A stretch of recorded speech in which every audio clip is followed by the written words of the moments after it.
ಎಲ್ಲರಿಗೂ ನಮಸ್ಕಾರ, welcome to ನಮ್ಮ ಚಾನಲ್, ನಿಮ್ಮ ಚಾನಲ್ ರಾಯಭಾರಿ. ಈ ಎಪಿಸೋಡ್ ಅಲ್ಲಿ ನಾವು ಮಾಡ್ತಿರುವಂತ ಅಡಿಗೆ ಚಿಕನ್ ಬಿರಿಯಾನಿ. ಸೊ ಈಗ ಶುರು ಮಾಡೋಣ. ಇದು ಯಾಕೆ ಹಿಂಗೆ ನೊರೆ ಬರ್ತಾ ಇದೆ ಅಂತ ನನಗೆ ಗೊತ್ತಾಗ್ತಿಲ್ಲ, ಆದ್ರೂ ನೊರೆ ಬರ್ತಾ ಇದೆ. ನಿಮ್ಗೆ ಏನಾದ್ರು ಗೊತ್ತಿದ್ರೆ ಕಮೆಂಟ್ ಮಾಡಿ ತಿಳಿಸಿ, ಯಾಕೆ ಹಿಂಗೆ ನೊರೆ ಬರ್ತಿದೆ ಅಂತ.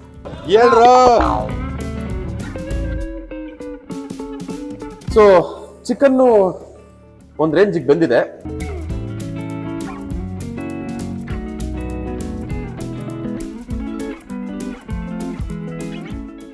ಎಲ್ಲರಿಗೂ ನಮಸ್ಕಾರ, ವೆಲ್ಕಮ್ ಟು ನಮ್ಮ ಚಾನಲ್, ನಿಮ್ಮ ಚಾನಲ್ ರಾಯಭಾರಿ. ಅವರು ನಾವು ನೀವು ಸ್ನೇಹಿತರೆ, ಹೋದ ವಿಡಿಯೋಲಿ ಒಂದು ಹೆಲ್ದಿ ಆಗಿರೋ ಚಿಕನ್ ಸೂಪ್ ನ ತೋರಿಸ್ಕೊಟ್ವಿ. ಆದ್ರೆ ಈ ವಿಡಿಯೋಲಿ ಒಂದು ಯೂನಿವರ್ಸಲ್ ಅಡುಗೆ ಮಾಡ್ಕೊಡ್ತೀನಿ ಅಂತ ಹೇಳಿದ್ದೆ.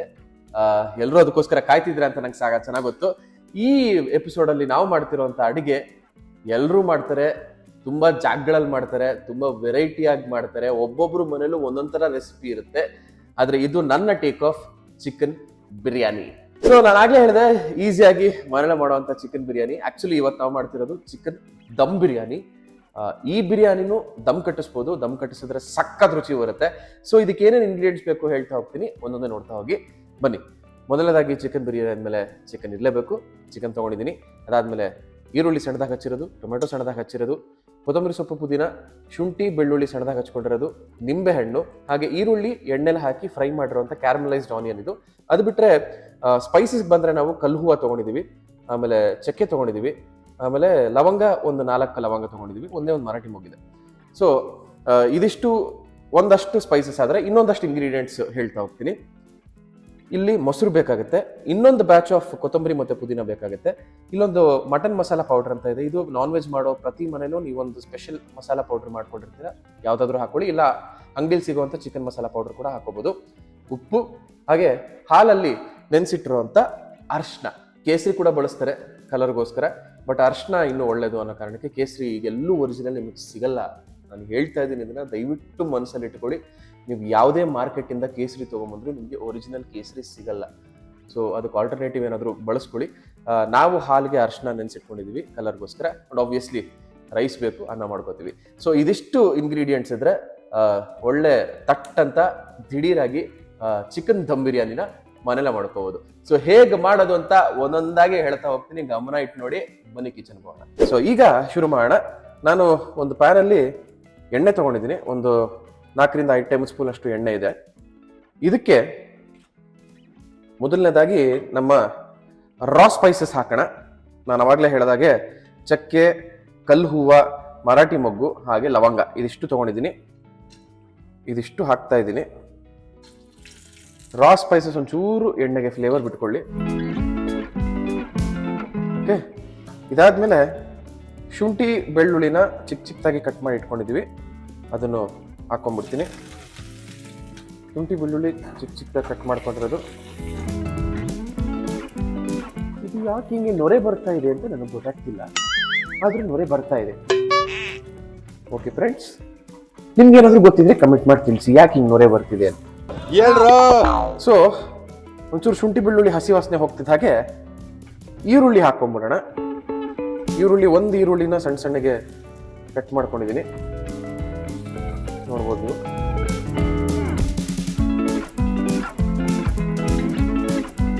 ಓಕೆ, ಈರುಳ್ಳಿ ಒಂದು ಸ್ವಲ್ಪ ಗೋಲ್ಡನ್ ಬ್ರೌನ್ ಆಗೋವರೆಗೂ ಫ್ರೈ ಆಯಿತು. ಇದಾದ್ಮೇಲೆ ಟೊಮೆಟೊ ಹಾಕ್ತಾ ಇದ್ದೀನಿ. 2 ಮೀಡಿಯಂ ಸೈಜ್ ಟೊಮೆಟೊ ತೊಗೊಂಡಿದ್ದೀನಿ. ಓಕೆ, ಟೊಮೆಟೊ ಹಾಕಿ ಒಂದು ಸ್ವಲ್ಪ ಚೆನ್ನಾಗಿ ಬಾಡಿಸ್ಕೊತೀನಿ. ಇದೇ ಸ್ಟೇಜಲ್ಲಿ ಒಂದು ಸ್ವಲ್ಪ ಉಪ್ಪು ಹಾಕೋಬೋದು, ಚಿಕನ್ ಆದ್ಮೇಲೆ ಹಾಕೋಬೋದು. ಒಂಚೂರು ಇದಕ್ಕೆ ಉಪ್ಪು ಹಾಕೋತೀನಿ ನಾನು. ಫ್ರೈ ಆಗೋ ಟೈಮಲ್ಲಿ ಒಂಚೂರು ಉಪ್ಪು ಹಿಡೀಲಿ ಅನ್ನೋ ಕಾರಣಕ್ಕೆ ಸ್ವಲ್ಪ ಉಪ್ಪು ಹಾಕೋತೀನಿ. ಇದಕ್ಕೆ ನಾವು ಅನ್ನ ಇಟ್ಟಾಗ ಅನ್ನಕ್ಕೆ ಕೂಡ ಉಪ್ಪು ಹಾಕಿದ್ದೀವಿ. ಸೊ ನೋಡಿಕೊಂಡು ಉಪ್ಪು ಸೇರಿಸ್ಕೋಬೇಕು.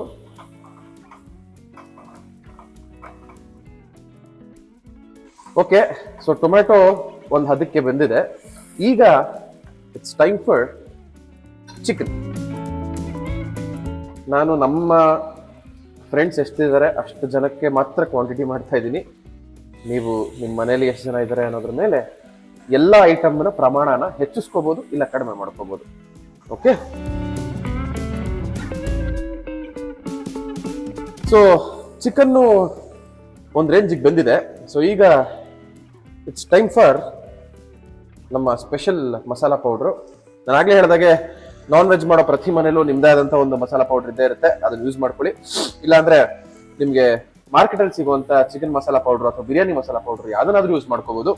ಇದನ್ನು ನಾನು 2 ಟೇಬಲ್ ಸ್ಪೂನ್ ಅಷ್ಟು ಹಾಕ್ತಾ ಇದ್ದೀನಿ. 2 ಟೇಬಲ್ ಸ್ಪೂನ್ ಅಷ್ಟು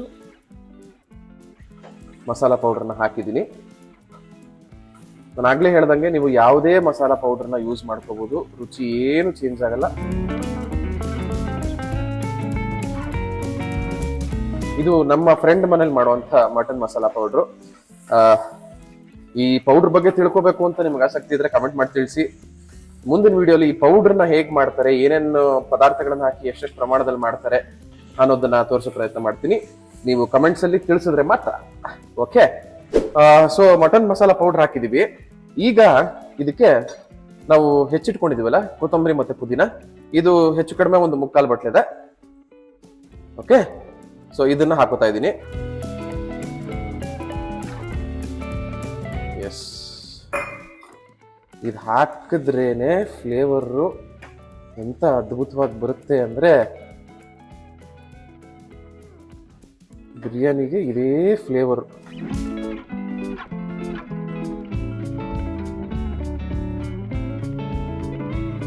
ಇದು 2 in 1 ರೆಸಿಪಿ ಅಂತ ಫ್ರೆಂಡ್ಸ್.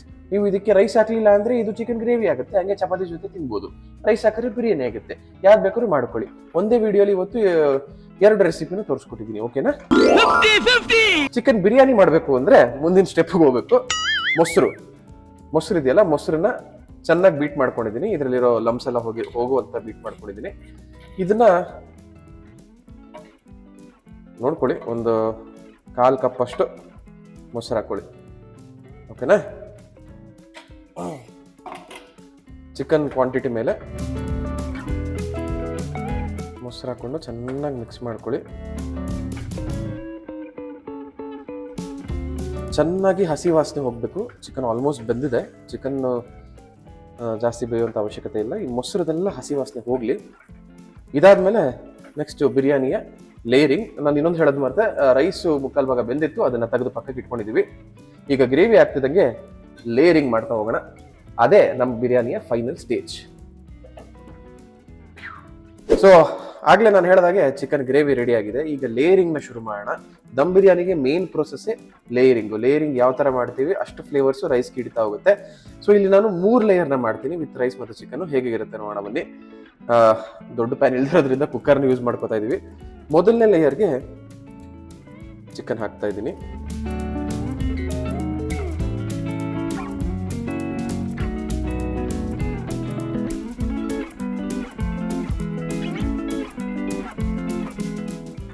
ಇದಾದ್ಮೇಲೆ ರೈಸ್ ಮಾಡ್ಕೊಂಡಿರ್ತೀರ, ರೈಸನ್ನ ಚೆನ್ನಾಗಿ ಹರಡಿಸ್ಬೇಕು ಚಿಕನ್ ಮೇಲೆ. ಟೈಮ್ ತಗೊಳ್ಳಿ, ನಿಧಾನಕ್ಕೆ ಮಾಡಿ ಇದು ಮಾಡಬೇಕಾದ್ರೆ. ಓಕೆ, ಯಾವುದೇ ಕಾರಣಕ್ಕೂ ಮಿಕ್ಸ್ ಮಾಡಬೇಡಿ. ಇದನ್ನ ಈ ಥರ ಮಾಡ್ಕೋತೀವಿ. ಓಕೆ, ಇದಕ್ಕೆ ನಾವಾಗಲೇ ಫ್ರೈ ಮಾಡ್ಕೊಂಡು ಇಟ್ಕೊಂಡಿರೋಂಥ ಕ್ಯಾರಮಲೈಸ್ಡ್ ಆನಿಯನ್ಸು, ಇದನ್ನೊಂದು ಸ್ವಲ್ಪ ಸ್ಪ್ರಿಂಕಲ್ ಮಾಡ್ಕೊಳ್ಳೋಣ. ಇಲ್ಲಿ ಒಂದು ಸ್ವಲ್ಪ ಕೊತ್ತಂಬರಿ ಮತ್ತು ಪುದೀನಾನ ಹಚ್ಚಿಟ್ಕೊಂಡಿದ್ವಿ, ಅದನ್ನು ಈ ಲೇಯರ್ಗೆ ಹಾಕೋಣ. ಆ್ಯಂಡ್ ನಾನು ಆಗಲೇ ಹೇಳಿದಾಗೆ ಹಾಲಲ್ಲಿ ಅರಶಿನ ಕಲಸಿ ಇಟ್ಕೊಂಡಿದ್ವಿ ಕಲರ್ಗೋಸ್ಕರ. ಇದು ತುಂಬ ಚೆನ್ನಾಗಿ ಕಾಣುತ್ತಿದ್ದು.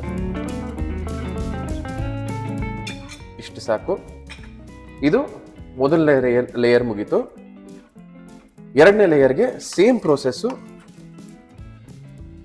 ಚಿಕನ್ ಇದೆಯಲ್ಲ, ಚಿಕನ್ನ ನೀಟಾಗಿ ಹಾಕ್ಕೊಳ್ಳಿ. ಗ್ರೇವಿ ಗೀವಿ ಏನೇ ಇದ್ರು ಬಿಡಬೇಡಿ, ಫುಲ್ ಹಾಕ್ಕೊಳ್ಳಿ. ಓಕೆ, ನೋಡಿ ನೀಟಾಗಿ ಸ್ಪ್ರೆಡ್ ಆಗಿದೆ. ಇದ್ರ ಮೇಲೆ ನಮ್ಮ ಕೊನೆ ಲೇಯರ್ ಆಫ್ ದ ರೈಸ್. ಇದು ನೀವು ಕಡಿಮೆ ಜನ ಇದ್ರೆ 2 ಲೇಯರ್ ಮಾಡ್ಕೋಬಹುದು. ಕೆಳಗಡೆ ಚಿಕನ್ ಹಾಕಿ ಮೇಲ್ಗಡೆ ಒಂದು ರೈಸ್ ಲೇಯರ್ ಕೊಟ್ಕೋಬಹುದು. ಜಾಸ್ತಿ ಜನ ಇದ್ರೆ ಜಾಸ್ತಿ ರೈಸ್ ಇಟ್ಟಿದ್ದೀರಾ ಅಂದಾಗ ಈ ತರ 3 ಲೇಯರ್ ಮಾಡಿದಾಗ ಫ್ಲೇವರ್ ಪ್ರತಿಯೊಂದು ಅಗ್ಳ ರೈಸ್ಗೂ ಹಿಡಿಯುತ್ತೆ. ಸೊ 2ನೇ ಲೇಯರ್ ರೈಸ್ ಹಾಕೊಂಡ್ವಿ. Same procedure. ಮತ್ತೆ ಇನ್ನೇನು ಉಳಿದಿದೆಯೋ ಅದಷ್ಟು ಆನಿಯನ್ಸ್ನ ಹಾಕೊಂಡ್ಬಿಡಿ, ಫ್ರೈಡ್ ಆನಿಯನ್ಸ್. ಆ್ಯಂಡ್ ಉಳಿದಿರೋ ಅಂಥ ಕೊತ್ತಂಬರಿ ಮತ್ತು ಪುದೀನ. ಓಕೆ. ಆ್ಯಂಡ್ ಆಗಲೇ ಹೇಳ್ದಂಗೆ ಹಾಲಲ್ಲಿ ಕಲಸಿಟ್ಟಿರೋಂಥ ಅಷ್ಟೊಂದು ನೀರು ಅಷ್ಟೇ. ಇಷ್ಟು ಲೇಯರ್ ಮಾಡಿಕೊಂಡು ನೀವು ದಮ್ ಪ್ರೊಸೆಸ್ನ ಶುರು ಮಾಡ್ಕೊಳ್ಳಿ. ಇಲ್ಲಿ ನಾವು ಡೈರೆಕ್ಟ್ ಏನು ಹಂಚಿಗಿಂಚು ಏನು ಇಡ್ತಿಲ್ಲ, ಬಿಕಾಸ್ ಮನೇಲಿ ಮಾಡ್ತಿರೋದ್ರಿಂದ ಅದರ ಅವಶ್ಯಕತೆ ಇಲ್ಲ. ತುಂಬ ಲಾರ್ಜ್ ಕ್ವಾಂಟಿಟಿ ಮಾಡಿದಾಗ ಡೈರೆಕ್ಟ್ ಫೈರ್ ತಾಗಬಾರ್ದು ಅಂತ ಏನಾದರೂ ತಪ್ಪ ಇದನ್ನ ಇಟ್ಬಿಟ್ಟು ಮಾಡ್ತಾರೆ. ಸೊ ಇದನ್ನ ನಾವು ಹೇಗೆ ಮುಚ್ತೀವಿ ಅಂತ ತೋರಿಸ್ತೀವಿ ಬನ್ನಿ. ಸೊ ಈಗ ಲೇಯರಿಂಗ್ ಹೆಂಗೆ ಮಾಡೋದು ಅಂತ ನೋಡಿದ್ರಿ. ಇನ್ನೊಂದು ವಿಷಯ, ಲೇಯರಿಂಗ್ ಮಾಡಬೇಕಾದ್ರೆ ದಯವಿಟ್ಟು ಗ್ಯಾಸ್ ಹಚ್ಚಬೇಡಿ. ಗ್ಯಾಸ್ ಹಚ್ಚದೆ ಎಲ್ಲ ಆಫ್ ಮಾಡಿಕೊಂಡು ಫಸ್ಟ್ ಲೇಯರಿಂಗ್ ಮುಗಿಸ್ಕೊಳ್ಳಿ. ಅದಾದ್ಮೇಲೆ ಇಲ್ಲಿ ಒಂದು ಜುಗಾಡ್ ಕೆಲಸ ಹೇಳ್ಕೊಡ್ತಾ ಇದ್ದೀನಿ. ಮನೇಲಿ ದೊಡ್ಡ ಪಾತ್ರೆ ಇಲ್ಲ, ಕುಕ್ಕರ್ ಮಾತ್ರ ಇದೆ ಅನ್ನೋರು ಏನ್ ಮಾಡ್ಬೇಕು ಅಂದಾಗ ರಬ್ಬರ್ ತೆಗೆದ್ಬಿಡಿ. ರಬ್ಬರ್ ತೆಗೆದ್ಬಿಟ್ಟು ದಯವಿಟ್ಟು ಸುಮ್ಮನೆ ಜಸ್ಟ್ ಕ್ಲೋಸ್ ಮಾಡ್ಕೊಳ್ಳಿ. ಓಕೆ, ಸೀಲ್ ಪ್ಯಾಕ್ ಆಗಲ್ಲ. ಅಂಡ್ ಇಲ್ಲಿ ಮೇಲ್ಗಡೆ ಏರ್ ಹೋಗ್ಬಾರ್ದು ಅನ್ನೋ ಕಾರಣಕ್ಕೆ ಒಂಚೂರು ಗೋಧಿ ಹಿಟ್ಟು, ಮೈದಾ ಹಿಟ್ಟು ಏನೋ ಒಂದು ತಗೊಂಡು ಸುಮ್ಮನೆ ಹಿಂಗಿಡಿ ಅಷ್ಟೇ. ಸೆಟ್. ಆಗ ಲಾಕ್ ಆಗುತ್ತೆ, ಏರೆಲ್ಲ ಒಳಗಡೆ ಇರುತ್ತೆ. ನೀವು ರಬ್ಬರ್ ಹಾಕ್ಬಿಟ್ರೆ ಏನಾಗುತ್ತೆ, ಅದು ಇನ್ನೂ ಸ್ಟೀಮ್ ಆಗೋ ಥರ ಆಗ್ಬಿಡುತ್ತೆ. ಸೊ ಹಾಗಾಗಿ ರಬ್ಬರ್ ಹಾಕಕ್ಕೆ ಹೋಗ್ಬಿಡಿ. ಸೊ ಈಗ ಗ್ಯಾಸ್ ಆನ್ ಮಾಡಿ ಇಟ್ಬಿಡೋಣ. ಓಕೆ, ಈ ಜುಗಾಡ್ ದಮ್ ಟೆಕ್ನಿಕ್ ಹೇಗಿದೆ ಅಂತ ಅನಿಸ್ತು ಅಂತ ಹೇಳಿ ಟ್ರೈ ಮಾಡಿ ಹೇಳಿ, ಇದನ್ನ ಕಮೆಂಟ್ಸಲ್ಲಿ ತಿಳಿಸಿ. ಇದೆಲ್ಲ ನಮ್ಮ ಇಂಡಿಯನ್ಸ್ ಹತ್ರ ಮಾಡೋದಕ್ಕೆ ಸಾಧ್ಯ. ಏನಿದೆಯೋ ಅದರಲ್ಲಿ ಮಾಡೋ ಅಂಥ ಕಲೆ ಇರೋದು ನಮ್ಮೂರಿಗೆ. ಸೊ ಇದು ದಮ್ ಆಗಲಿ, ಒಂದು ಸ್ವಲ್ಪ ಟೈಮ್ ಕೊಡೋಣ ದಮ್ ಆಗೋದಕ್ಕೆ. ದಮ್ ಆದ್ಮೇಲೆ ಹೇಗಿದೆ ಔಟ್ಪುಟ್ ಅಂತ ಹೇಳ್ತೀನಿ. ಒಂದು 10 ರಿಂದ 12 ನಿಮಿಷದ ಕಾಲ ದಮ್ಗಿಟ್ಟಿದ್ವಿ ನಾವು ಇದನ್ನ.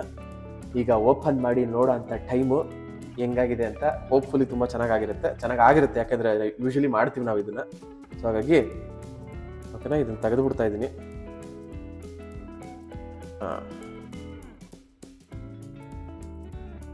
ಓಕೆ, ಕುಲ್ಜಾ ಸಿಮ್ 1 2 3 ಆಗಿದೆಯಾ? ಆಗಿದೆ, ಸಖತ್ತಾಗಿದೆ. ಆಫ್ ಮಾಡ್ಕೊಂಡ್ಬಿಡ್ತೀವಿ ನೋಡಿ. ಚೆನ್ನಾಗಾಗಿದೆ, ಸಖತ್ತಾಗಿದೆ, ತುಂಬ ಚೆನ್ನಾಗಿದೆ. ಈಗ ತೆಗೆಯೋಣ.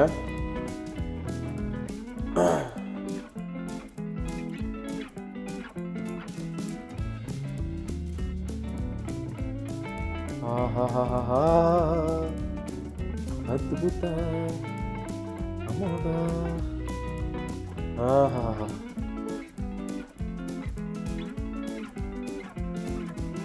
ನೋಡಿ,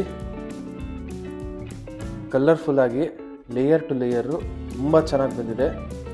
ಬಿರಿಯಾನಿ ಸಖತ್ತಾಗಿ ಕಾಣಿಸ್ತಿದೆ. ಆ ಹಾಲಿನ ಜೊತೆ ಅರಿಶಿನ ಹಾಕಿರೋದು ಎಲ್ಲ ಸೂಪರಾಗಿ ಕಾಣಿಸ್ತಿದೆ. ಸೊ ನಮ್ಮ ಶೈಲಿಯ ಚಿಕನ್ ದಮ್ ಬಿರಿಯಾನಿ ರೆಡಿಯಾಗಿದೆ. ಇದಕ್ಕೆ ಯಾವುದೇ ಮಿಕ್ಸಿ ಬೇಕಾಗಿಲ್ಲ, ರುಬ್ಬಿಳೋ ಐಟಮ್ ಬೇಕಾಗಿಲ್ಲ, ಏನು ಬೇಕಾಗಿಲ್ಲ. ಈಸಿಯಾಗಿ ನೀವು ಎಲ್ಲ ಹೆಚ್ಚಿಟ್ಕೊಂಡ್ರೆ ಮಾಡುವಂಥದ್ದು ತುಂಬ ಸುಲಭವಾಗಿರೋ ಚಿಕನ್ ದಮ್ ಬಿರಿಯಾನಿ. ಇದನ್ನ ಟೇಸ್ಟ್ ಹೆಂಗಿದೆ ಅಂತ ನೋಡೋಣ.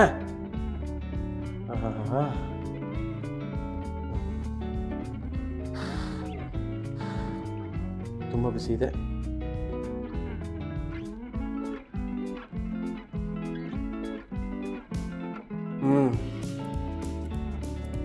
ಆಹಾ, ಅದ್ಭುತವಾಗಿದೆ, ತುಂಬ ಚೆನ್ನಾಗಿದೆ. ಆ ಕ್ಯಾರಮಲೈಸ್ಡ್ ಆನಿಯನ್ನು, ಚಿಕನ್ನು ಎಲ್ಲ ಸೇರಿಸ್ಕೊಂಡು ತಿಂತಾ ಇದ್ರೆ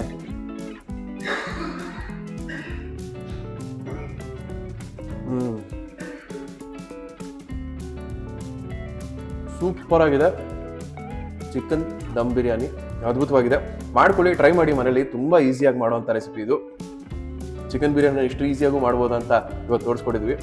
ಮಾಡಿಕೊಂಡು ಹೇಗೆ ಅನಿಸ್ತು ಅಂತ ಕಮೆಂಟ್ ಬಾಕ್ಸಲ್ಲಿ ತಿಳಿಸಿ ಅಂತ ಹೇಳ್ತಾ ಈ ವಿಡಿಯೋನ ಇಲ್ಲೇ ಮುಗಿಸ್ತಾ ಇದ್ವಿ. ನಮ್ಮ ಕಂಟೆಂಟ್ ನಿಮ್ಗೆ ಇಷ್ಟ ಆಗಿದ್ರೆ ರಾಯಭಾರಿ ಯೂಟ್ಯೂಬ್ ಚಾನೆಲ್ನ ಲೈಕ್ ಮಾಡಿ, ಶೇರ್ ಮಾಡಿ, ಸಬ್ಸ್ಕ್ರೈಬ್ ಮಾಡಿ. ಇದು ರಾಯಭಾರಿ, ಅವರು, ನಾವು, ನೀವು. ನಮಸ್ಕಾರ.